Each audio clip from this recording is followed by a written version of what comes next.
Yes, that is. Sure. Namaskaram, Swagatam, and a very beautiful opportunity to be with you and listen to my dear Acharya ji. I have enjoyed his expression of the scientific aspect of the Yoga Sutras in a way that I have not heard anybody else express them. Because normally you find a philosophical expression, you find a psychological expression, you find a spiritual expression, but going right down into our genetic structure and the most recent innovation in genetics where we understand epigenetics. So we have genetics and epigenetics. Epigenetic is the expression of the genes as opposed to the genetics which people used to say, oh, once you have it in your genes, you cannot change it. That used to be the old teachings. They used to say, oh, if it is in your genes, you cannot change it. You have diabetes in your genes, you cannot change it. You have cardiovascular problem in your genes, you cannot change it. That is the old information. I won't even call it knowledge, it was information. Now we realize you can change. You can go right down and change. We have the modern technology of genetic engineering. You have gene knockout, where you can knock out genes and see what is happening. You can have all these type of aspects. But the aspect that really appeals to me is epigenetics. Because you have certain genes and the way they express can be consciously modified.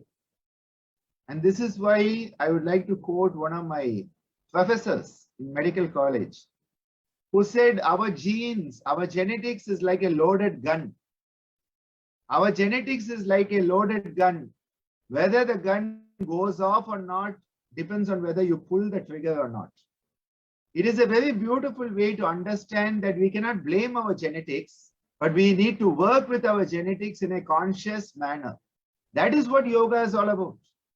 Finding what we have and using it as it is meant to be used.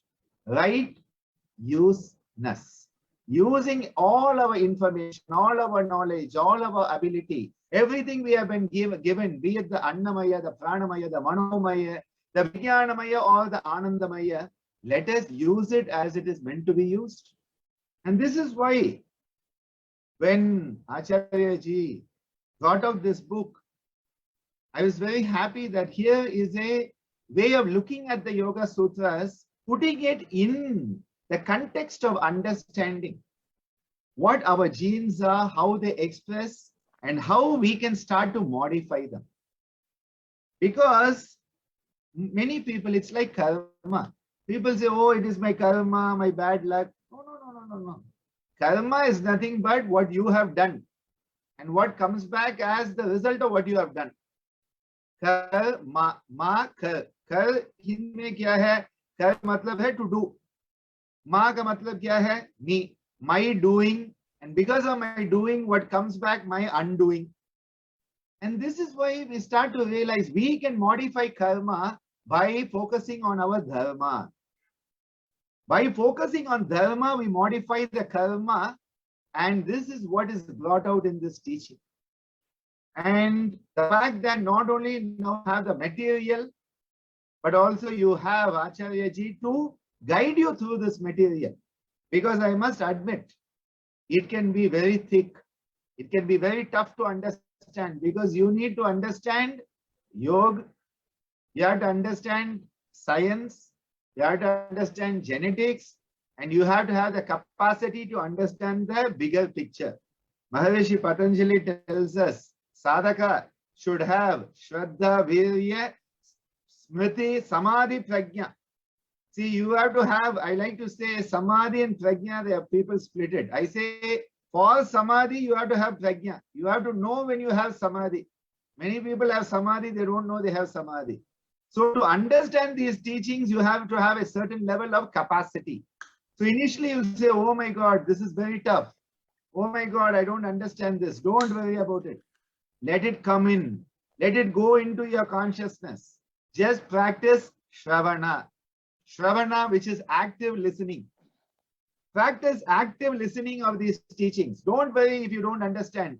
Don't worry if it is complex. Don't worry if it is new. Don't worry even if it doesn't make sense to you now. Okay, because many things didn't make sense when I was studying MBBS. Now they make sense to me. It may take decades, but we need to listen attentively, active listening. So please, my suggestion to all the members of this team, please listen actively. Please listen attentively so that the Shravana process will occur. Then start to contemplate it. Let the Manana process go on. And then someday the Nididhyasana will occur. Because we immediately want to understand everything that is said. We cannot. What my professors told me 25 years ago, now today I understand. What some of my teachers told me when I was a small kid, today I understand. It will take time because this is slow digestion. This is not fast food, which causes indigestion. This is slow digestion by healthy, slow food, which you have to chew properly. You have to digest properly. You have to assimilate properly. So my congratulations to Acharya Ji for taking this forward, not just as the book, but as a pathway to understand a practical application in a scientific manner, right down at the genomic level. And I wish that everybody will utilize this opportunity. Pay attention, listen attentively, imbibe the essence, and then take it forward. So wishing all the participants a wonderful time. Whenever possible, I'll be coming in and giving some inputs now and there. But I just want to remind you, Maharishi Patanjali did not live in the past. Maharishi Patanjali is from the future. Maharishi Patanjali is from the future. He is a time traveler who has gone into the past, the present, and the future. And that is why the teachings of the Yoga Darshana are timeless. They are Nirankala, a very, very important one. There are also other aspects that can come through this. Because when we start to pay attention to our biological essence, now we have a spiritual essence, but we are talking about the biological essence, and it is connected to the spiritual essence. The microcosm and macrocosm are one and the same. Whether it be the pinda or the anda, it is all one and the same ultimately. And so there will be different aspects. I say a question here that says, what about the plexus of autonomic nervous system? These will also be influenced. But every function in the body, be it the cardiovascular system, be it the nervous system, be it the endocrine system, be it the digestive system, the respiratory system, all of these systems, they are governed by what is happening in epigenetic expression. So your epigenetic expression will alter the system function. And when you focus on the systematic function, it will go and influence the epigenetic function. Because it is a two-way street. The mind can affect the body and the body can affect the mind. And when we realize this intimate connection between mind and body, we realize that Maharishi Patanjali, the timeless traveler, the time traveler par excellence, he has given teachings that are eternal. They are Nitya. Nitya Jnana is what Maharishi Patanjali has given us. They are in tune with the cosmic essence, Hritagum Satyam. And that is why these are sacred teachings that we need to approach with reverence, gratitude, and deep love. So wishing you all the best for this wonderful event and this course. Thank you for giving me a chance to say a few words tonight. Thank you, Anandaji.